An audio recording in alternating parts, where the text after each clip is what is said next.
kareli bedima hege nanalaya adunia kareli bedima hege nanalaya.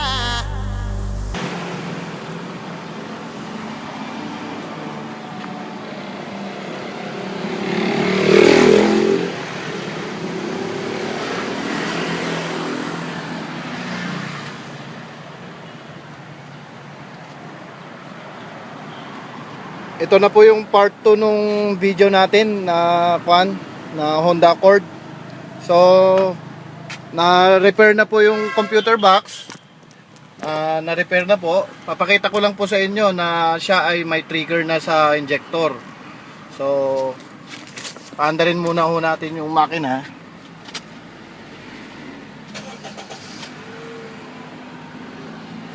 So kakabit uli natin yung oscilloscope natin sa kulay blue sa trigger ng injector. So titingnan ho natin sa oscilloscope. Yan na ho. So shout out sa magaling kong gumawa ng computer box ng Honda Accord 2003. So lilipat ho natin yung oscilloscope natin sa mismong main injector sa connection niya. Dadali lang natin tong wire sa labas.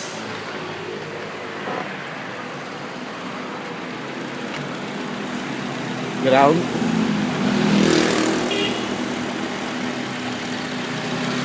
Yan o.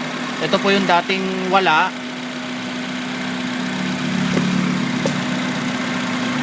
Kukulik lang ho natin to.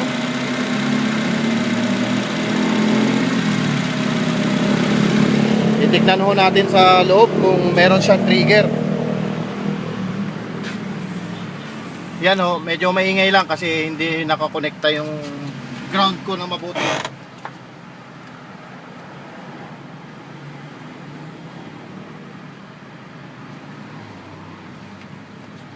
Yan, ang ganda po. Hindi na po siya palyado. Aircon natin.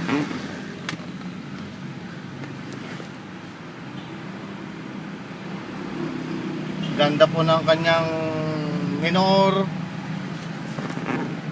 Wala po siyang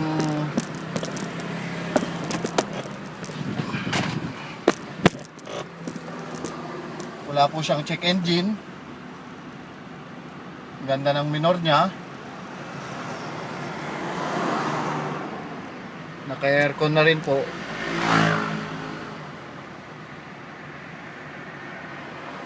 Yan po. In-update ko lang po kayo para sa kabuwang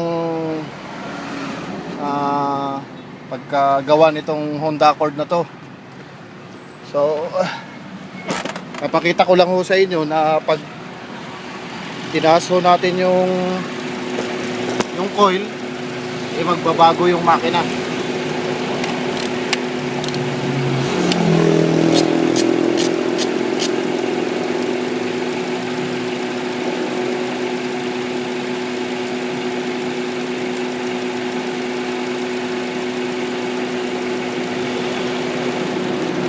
Yan po, nanginginig po.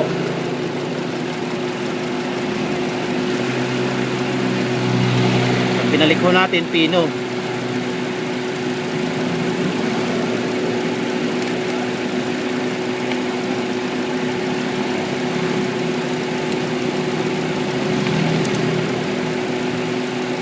Sa mga hindi ho nakakalam, papakita ko sa inyo para madaling malaman kung may trigger sa injector. Gagamitan lang ho naman natin ng siya ng test light. So bunutin ho natin.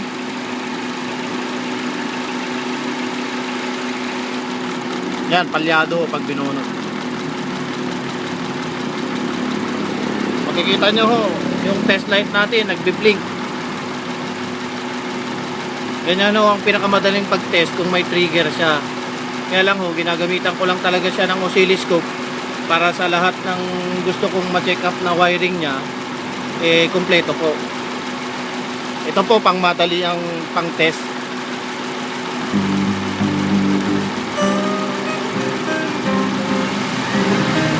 Ganda po. Ining. Wala na po siya kapalya-palya. So,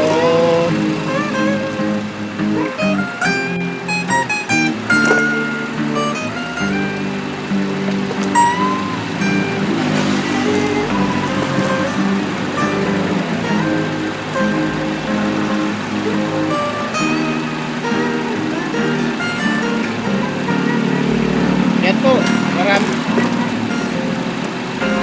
Yan po yung mga kabuuan ng